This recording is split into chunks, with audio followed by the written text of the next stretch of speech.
Hi guys, I'm Monette Grace Pingoy, one of the members of Team Real Falcons na naka-base po dito sa Saudi.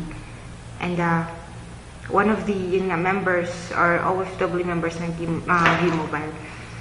Okay, so bakit ako sumali sa Okay, so lahat naman po tayo naghahanap ng pera or extra income kasi aminin natin kahit na may employee po ako dito sa Saudi, 9 hours a day, may sweldo, pero hindi po sapat. Kaya hanap po ako ng extra income and timing naman po na nakita ko. Kung titingnan niyo po yung business, kung pag-aaralan niyo po, hindi po ganun kahirap for a networking kasi yung product, ginagamit na po natin load. Hindi po ganun yun kahirap na tao kasi lahat naman po tayo gumagamit ng load. So, pag-aralan niyo po yung business, tingnan niyo po muna bago po kayo humusga or bago kayo magsalita ng kung ano-ano na negative about sa business na to. Kasi kung titingnan niyo hindi po ganun kahirap. Lalo na sa aming mga OFW. So, marami na pong OFW members ang V-Mobile kasi ginawa nila, inaral po nila yung business. And also, one of the reason kung bakit po ako sumali dito is dahil po sa family ko. Gusto ko po silang tulungan. Kasi nga, yun nga, kahit na may trabaho ko dito, hindi pa rin po sapat ang sahod. And,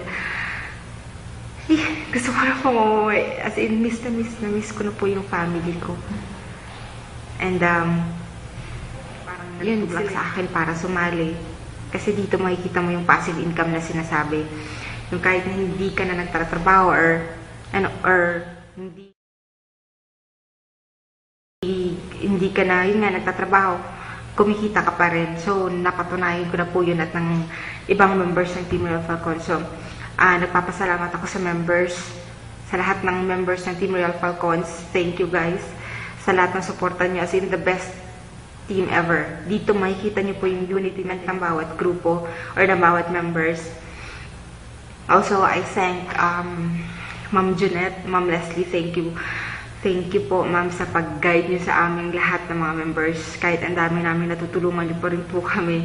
As in, lalo na po sa aming mga OFW, guided na sa team namin. So, thank you so much, guys, sa mga power leaders ko, sa mga members ko. As in, grabe talaga yung saludo ako sa inyo, guys. Kasi yung iba, OFW din po, hindi ko po sila kilala. Na-meet ko lang po sila sa Facebook. Pero ngayon kumikita na sila.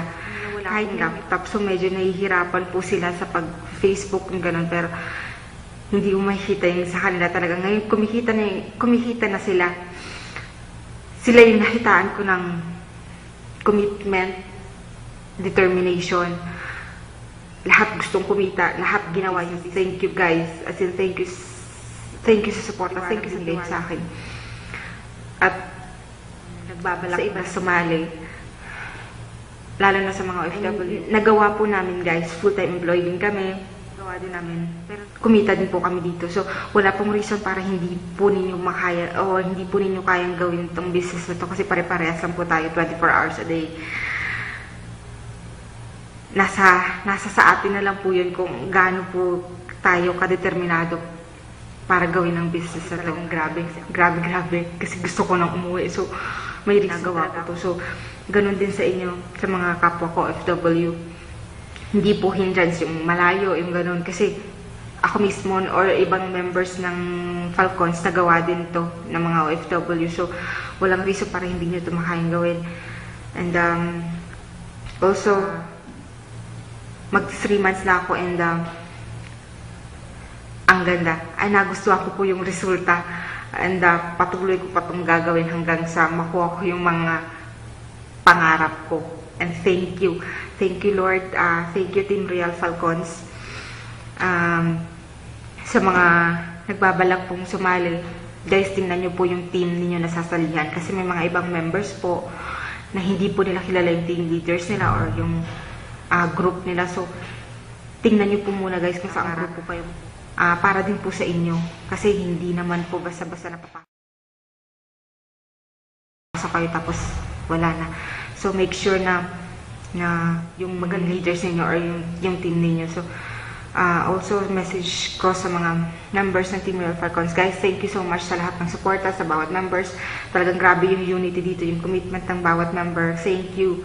Lalo na sa ang grabe yung tulong to our mentors. Thank you sa inyo.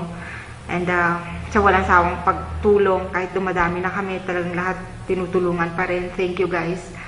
And tuloy-tuloy na to. And sa lahat ng members ng Team Real Falcons, wag